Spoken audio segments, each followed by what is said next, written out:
অনেকদিন পরে ঢাকা থেকে বন্ধু হুসাইন আসলো। যারপরে বন্ধুকে নিয়ে মাজারে গেলাম, একটা টিকটক করে দিলাম। টিকটক দেখে তো বন্ধু হুসাইন খুশি। পরে বললাম বন্ধু জালমুড়ি খাওয়া তাহলে। পরে বন্ধু জালমুড়ি করে নিয়ে জালমুড়ি অর্ডার দিল। আমাদের মাজারের জালমুড়িটা সেই। পরে জালমুড়ির দোকানে বিভিন্ন রকম খাবার দেখে যে রসুন আছে, আমার তো পুরো মাথা নষ্ট হয়েছিল, জল চলাইছে। পরে মামা সেই করে জালমুড়ি মামা হাইতে লাগলো। জালমুড়ি যে সুন্দর করে বিভিন্ন রকম মশলাপাতি দিয়া যে গ্রাইন্ডার দিও না ভাই, সেই স্বাদটা এখন মুখ রেগে আসছে। আর এই যে মরবরে মুড়ি থেকে তো আমি ভয় পাইছি। পরে জালমুড়ি নিলাম, জালমুড়ি নিয়ে আমি সেই খুশি।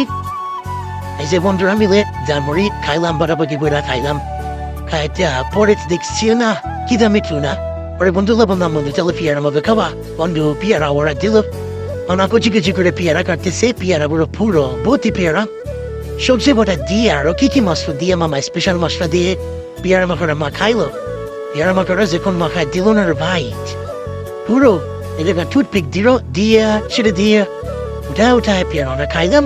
তারপরে শীত করতেছে, বসার দিকে আসলাম, নিচে দেখি বাবু ভাই। পরে দিতে একটু বাবু ভাই অনেক খেয়ে না চা খালো, দুধ চা খালো, মাথার স্পেশাল দুধ চা খাইলাম। পরে বসার দিকে বসলাম।